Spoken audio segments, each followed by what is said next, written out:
North east থেকে জিয়ারত আইলা অনেক ঠান্ডু জায়গায় কান খাটলি চড়া এলাকার মধ্যে এর বাদেও মিজোরাম বর্ডার সারা দুনিয়ায় ফলি রয়েছে অবাজুত বাস্তা বরাক বেলির এক কুনাত ফলি রয়েছে তারপরে মানুষ আইতরা এর কারণটা ইয়ে হলো গিয়া ঠান্টুর সাহেবের হৃদয়ের মধ্যে আল্লাহর হাবিবের মহব্বত আসলো জানতা কিনারও বেশ গতিকে আল্লাহ তার মর্তবারে বুলন্দ করে দিচ্ছে। আপনি আলিম হইলাম, আপনি আম মানুষ হইলা, আপনি হয়তো ইলিম রে হাসিল করলা না, কিন্তু আপনার হৃদয়ে যদি আল্লাহর হাবিবের মহব্বত হয় তাহলে আপনারে আল্লাহ পাক রব্বুল আলামিনে জমিনেও মানুষ দি ইজ্জত দেওয়াইবা। তিনটা জিনিস মানুষের মধ্যে থাকি গেলে মানুষ গরিবের থেকে দূর হয়ে যায়। এর মধ্যে এক হইয়া থাকলো কি নমাজ সালাত থাকতে হইব, 2 নম্বর আল্লাহর হাবিবের সঙ্গে মহব্বত, আর 3 নম্বর শুদ্ধ কুরআন তিলাওয়াত। ওদিকে আমরা যুবক ভাই হলে যদি নামাজ রে কায়েম করিলাই আর আল্লাহর হাবিবের সঙ্গে যদি মহব্বত লাগাই দেই আর দারুল কিরাতের মাধ্যমে যদি শুদ্ধ কুরআন তিলাওয়াত আমরা শিখি লইতাম পারি, নিশ্চয় আমরা আল্লাহর হাবিবের মহব্বত রে হাসিল করতাম পারমু।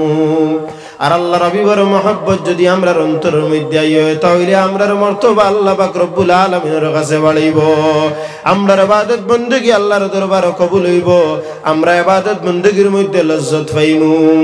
এই যে কুরআন আল করিম পৃথিবীর শ্রেষ্ঠ গ্রন্থ, পৃথিবীর মধ্যে সবচেয়ে বেশি সাফ যদি কোনো কিতাব হয়, সাফা হয়, তাহলে এই গ্রন্থের নাম হইয়া থাকলো আল কুরআন আল করিম।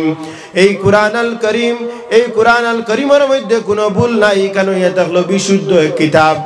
অতার লাগিয়া কোনো কিতাব বা কোনো ম্যাগাজিন লেখা হয় তাহলে সর্বপ্রথমে সম্পাদকীয় কলম অথবা সভাপতির নিবেদন যেটা থাকে এটার মধ্যে লেখা থাকে যে এই কিতাবের মধ্যে যদি কোনো ভুল হয় তাহলে আপনারা ফোন যুগে আমারে জানাইতে পারবা।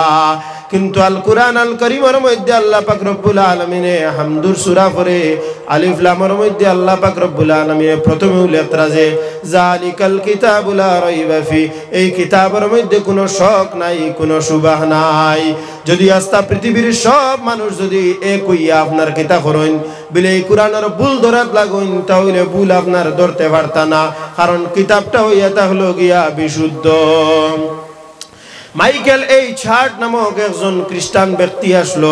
খ্রিস্টান মানুষের দিমাগ আপনার বেশি, ইহুদি মানুষ এরা দিমাগ বেশি। 500 জন মানুষের মধ্যে টাইম সাইন্টিস্ট হইতে পারবা 5 জন, আর মুসলমান 50 লাখে মিলে গিয়া আপনার 5 জন বা কঠিন আছে, বুঝবেন। ভারতে 40 কোটির মতো মুসলমান, সাইন্টিস্ট কয়জন নাই। ওটা লাগে এরার আরো হিস্ট্রি আছে, যারা আসমানি খানি খাইছিলাম মুসা আলাইহিস সালাতু ওয়াসসালামের জমানাত, গতিকে এরার জেনটা খুব বেশি। তো খ্রিস্টান ইহুদি যারা মানুষ আছে এরা দিমাগ কিছু বেশ। এই মানুষটা চাইছিল আপনার কিতাব করতো কুরআন আল করিমের ভুল ধরতো, এই ভুল ধরাত লাগিয়া আসে কিতাব করলো কুরআন আল করিম রে শিকার লাগে সৌদি আরবের মক্কা শরীফ গেল, কারণ মক্কা শরীফ আপনার শুদ্ধ কুরআন শরীফ আপনার শিকার এক জায়গা, আর সবচেয়ে বেশি আরবি জানলেও না একটা জায়গা। কারণ আবু জাহিলে যেটা কিতাব আপনার লেখছে আরবিক কিতাব, এই সমস্ত সাহিত্য যেগুলা আমরা স্কুলের মধ্যে পড়ানি হয়, সাহিত্য আছে নানি, বাংলা আছে, বিজ্ঞান আছে, এইগুলা কোনো আলিমগলর লেখানি, আলিমগলর নি না, এইগুলা জেনারেল শিক্ষিত মানুষের। তো আরবিক গলর মধ্যে হলো আবু জাহিল হইয়া তাক লাগিয়ে আপনার জেনারেল আরবিক শিক্ষিত এক মানুষ। এই যেই সমস্ত জিনিস আপনার লেখছেন এখনো পর্যন্ত বিশ্বের বিভিন্ন ইউনিভার্সিটির লাইব্রেরির মধ্যে এইগুলা পড়ানি হয়। গতিকে আপনার আরবিক শিক্ষার লাগি মাইকেল এই চার্টে একটা জায়গা ঢুকাইছে।